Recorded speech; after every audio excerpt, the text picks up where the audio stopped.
At least 22 people, including children, were injured when a multi-level deck collapsed. This happened at a New Jersey home yesterday. So a spokeswoman for a medical center there says one person was transported to the trauma center by helicopter.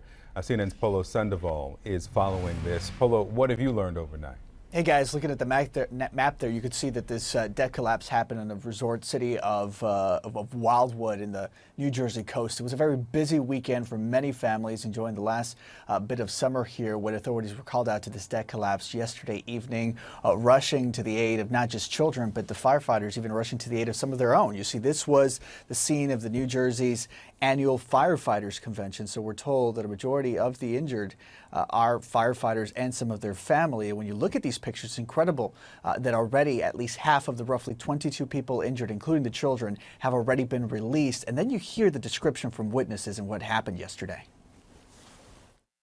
The first floor deck pulled away first, and people started sliding off and yelling, and falling, and it came off in pieces. The second floor, both decks, most of it came off, but there was a far section, like a quarter of the deck was still on the building, and there was a 2-year-old little girl on the one deck all by herself on that little corner, and another lady on the third floor, and we were yelling to the little girl to stay away from the edge, and thank God then that one came down, but it went slowly, thank God.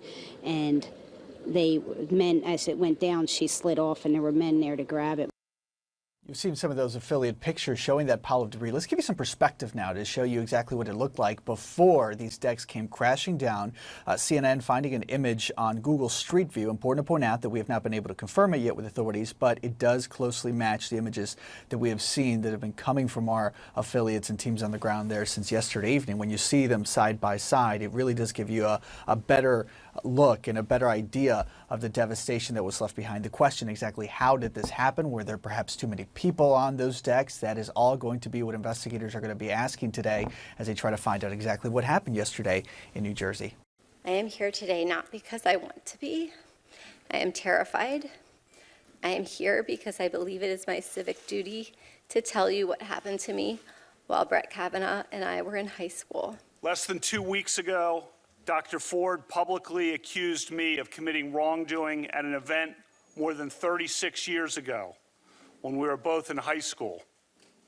I denied the allegation immediately, categorically, and unequivocally. Brett groped me and tried to take off my clothes.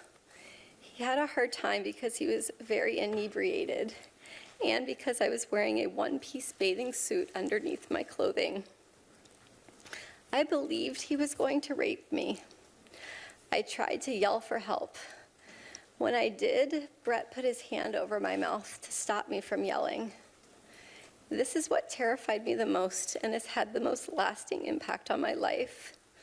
It was hard for me to breathe, and I thought that Brett was accidentally going to kill me. I've never sexually assaulted anyone, not in high school, not in college, not ever. All 4 people allegedly at the event, including Dr. Ford's longtime friend, Ms. Kaiser, have said they recall no such event.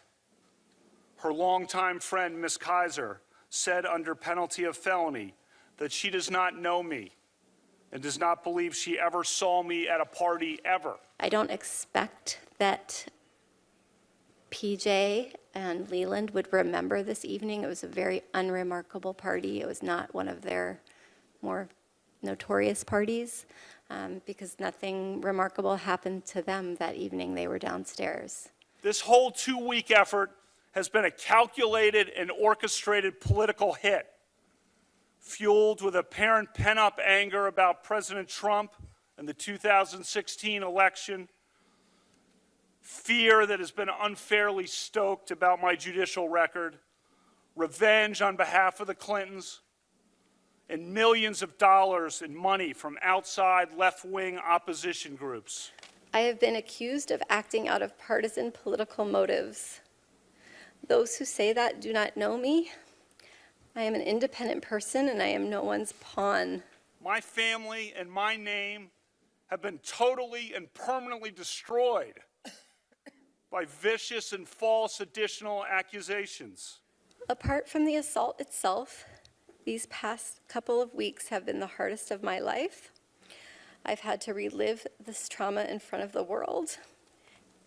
And I've seen my life picked apart by people on television, on Twitter, other social media, other media, and in this body who have never met me or spoken with me.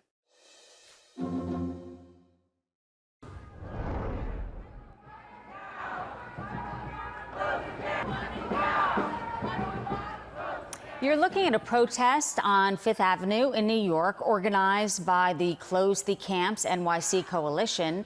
The message for Microsoft: stop using your technology to facilitate the U.S. immigration policy.